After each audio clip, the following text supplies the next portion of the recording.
our community life is unique. Our language, religious custom, festivals and ceremonies are unique and special in the whole society. Predominantly, we have maintained a unique and separate identity. However, our community people are facing many problems across the state. Our villages required to be declared as Kandaya Grama.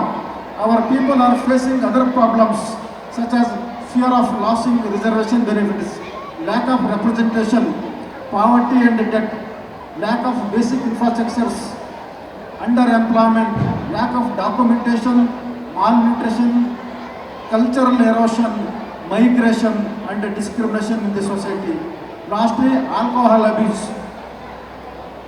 So, there are many problems of Banjara. At this juncture, I cannot quote all the problems in the August gathering. Therefore, the state government must make special endeavor for upliftment of Banjara community people in the state in the light of the provisions of Directive Principle of State Policy under the Constitution of India. Hence, we Banjara, unlikely any other people, have a unique tradition of social cultural life. We have a Tandas settlement. Our dress, our language, our festivals, our gods, customs and manners are independent of public life. We have a unique tradition of livelihood, our lifestyle, food habits, rituals, worships, likes and dislikes, dances, songs, languages, clothing and Tandas life are different from others. According to me, we have rich culture and high tradition. So, ನಮ್ಮ ಸಮುದಾಯದ ಇತಿಹಾಸವನ್ನು ನೋಡಿದಾಗ ಕಾಯಕವೇ ಕೈಲಾಸ ಎಂದು ನಂಬಿದರು ನಾವು. ನಮ್ಮಲ್ಲಿರುವ ಒಗ್ಗಟ್ಟೆ ಸಮುದಾಯದ ಬಲ. ನಾವು ಆಚರಿಸುವ ಸಂಸ್ಕೃತಿ ನಮಗೆ ಆಭರಣ. ಬಂಜಾರ ಸಮುದಾಯದ ಮಹತ್ವದ ಕೊಡುಗೆಗಳಿಂದ ಕರ್ನಾಟಕದ ಸಂಸ್ಕೃತಿ ಮತ್ತಷ್ಟು ಶ್ರೀಮಂತವಾಗಿದೆ.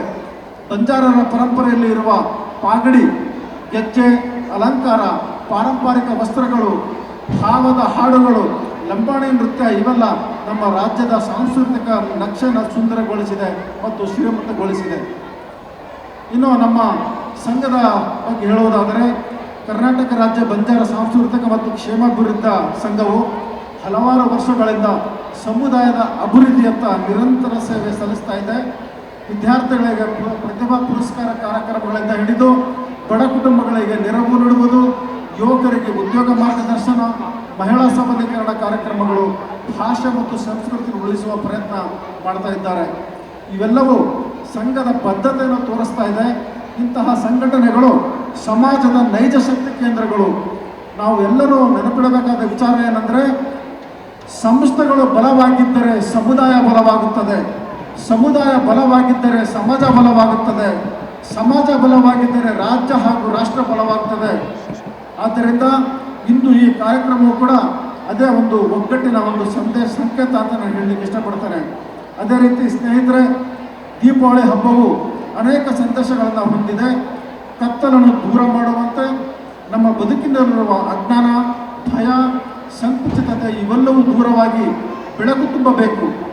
ನಮ್ಮೊಳಗಿನ ಬೆಳಕು ಅಂದರೆ ಸತ್ಯ, ಪ್ರಾಮಾಣಿಕತೆ, ಮಾನವೀಯತೆ, ಜವಾಬ್ದಾರಿ ಮತ್ತು ನ್ಯಾಯ. ನಾನು ನ್ಯಾಯಾಂಗದ ಸದಸ್ಯನಾಗಿ ಬೆಳಕು ಅಂದರೆ ನ್ಯಾಯದ ಮೌಲ್ಯವೂ ಆಗಿದೆ ಎಂದು ನಂಬ್ತೇನೆ. ನ್ಯಾಯವೆಂದರೆ ಕೆಲವರಿಗೆ ಮಾತ್ರವಲ್ಲ, ಪ್ರತಿಯೊಬ್ಬರಿಗೂ ತಲುಪಬೇಕಾದ ಒಂದು ಹಕ್ಕು. ಬಾಳಿನಲ್ಲಿ ಅಡೆತಡೆಗಳು ಬಂದರೂ ಕೂಡ ನ್ಯಾಯದ ಮೇಲಿನ ನಂಬಿಕೆ ಎಂದೂ ಕುಗ್ಗಬಾರದು ಅಂತ ನಾನು ಹೇಳಲಿಕ್ಕೆ ಇಷ್ಟಪಡ್ತೇನೆ. ಇಲ್ಲಿ ಇರುವಂತಹ ಯುವಕ ಯುವತಿಯರೇ, ನೀವು ಬಂಜಾರ ಸಮುದಾಯದ ಭವಿಷ್ಯ ಮಾತ್ರವಲ್ಲ, ನೀವು ನಮ್ಮ ಕರ್ನಾಟಕದ ಹಾಗೂ ರಾಷ್ಟ್ರದ ಭವಿಷ್ಯ. ನಿಮಗೆ ನಾನು 3 ಸಂದೇಶಗಳನ್ನು ಹೇಳಿ ಇಷ್ಟಪಡ್ತೇನೆ. ನಿಮ್ಮ ಶಿಕ್ಷಣ ಏನಿದೆಯೋ ಅದೇ ನಿಮಗೆ ಒಂದು ದೊಡ್ಡ ಆಸ್ತಿ.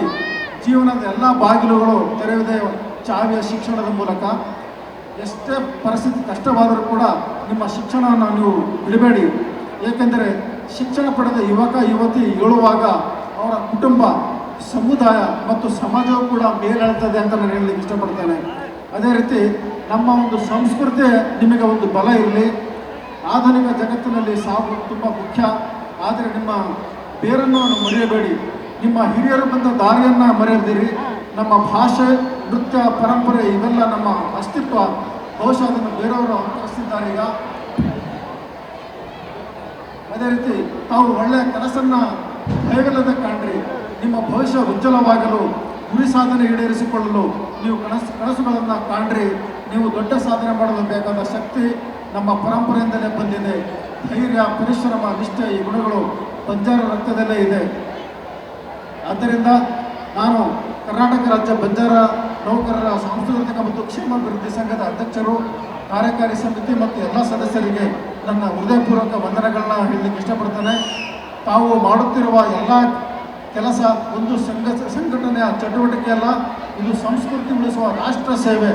ನಿಮ್ಮ ಸೇವಾ ಭಾವ, ತ್ಯಾಗ ಭಾವ ಮತ್ತು ಒಗ್ಗಟ್ಟಿಗೆ ನನ್ನ ಒಂದು ಅಭಿನಂದನೆಗಳು. ಅದೇ ರೀತಿ ನಿಮ್ಮ ಮನೆಗಳಲ್ಲಿ ಈ ದೀಪಾವಳಿ ಹೊಸ ಬೆಳಕು ತುಂಬಿ ಮನೆಯಲ್ಲಿ ಸಂತೋಷ ಹಾಗೂ ಸಮೃದ್ಧಿ ತುಂಬಲಿ. ನಿಮ್ಮ ಮನೆಗಳಲ್ಲಿ ಶಾಂತಿ ನೆಲೆಸಲಿ. ಆ ದೇವರು ನಿಮ್ಮೆಲ್ಲರ ಹಿತ ಹಾಗೂ ಆರೋಗ್ಯ ಕಾಪಾಡಲಿ. ನಿಮ್ಮ ಮನೆಗಳಲ್ಲಿ ಧನ ಧಾನ್ಯ ವೈಭವ ಹೆಚ್ಚಲಿ.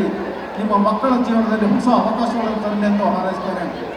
ಈ ದಿನ ನಮ್ಮನ್ನು ರಂಜಿಸಲು ಬಂದಿರುವ ಖ್ಯಾತ ಹಿನ್ನೆಲೆ ಗಾಯಕಿ ಕುಮಾರಿ ಮಂಗ್ಲಿ, ಖ್ಯಾತ ಗಾಯಕರು ಮತ್ತು ಬಿಗ್ ಬಾಸ್ ಕನ್ನಡ ಸೀಸನ್ 11ರ ವಿಜೇತರಾದ ಹನುಮಂತು, ಖ್ಯಾತ ಗಾಯಕರಾದ ರಮೇಶ್ ಲಮಾಣಿ ಇವರ ಸಂಗೀತ ಸಂಜೆ ಕಾರ್ಯಕ್ರಮ ಇರುವುದರಿಂದ ನಾನು ಇನ್ನೂ ಹೆಚ್ಚಿಗೆ ಮಾತನಾಡೋದಿಲ್ಲ. ಈ ಕಾರ್ಯಕ್ರಮಕ್ಕೆ ನನ್ನನ್ನು ಕರೆಸಿ ಮಾತಾಡಲಿಕ್ಕೆ ಅನುವು ಮಾಡಿಕೊಟ್ಟ ಎಲ್ಲ ಪದಾಧಿಕಾರಿಗಳಿಗೆ ನನ್ನ ಧನ್ಯವಾದಗಳು. ಜೈ ಹಿಂದ್, ಜೈ ಕರ್ನಾಟಕ ಮಾತೆ, ಜೈ ಸೇವಾಲಾಲ್. ಕ್ಷಣ ಕ್ಷಣದ ಸುದ್ದಿಗಳಿಗಾಗಿ ಫ್ರೀಡಂ ಟಿವಿ ಸಬ್ಸ್ಕ್ರೈಬ್ ಮಾಡಿ, ಲೈಕ್ ಮಾಡಿ ಹಾಗೂ ಫಾಲೋ ಮಾಡಿ. ಹೊಸ ಸುದ್ದಿಗಳ ನೋಟಿಫಿಕೇಶನ್ಗಾಗಿ ಬೆಲ್ ಐಕಾನ್ ಮೇಲೆ ಕ್ಲಿಕ್ ಮಾಡಿ.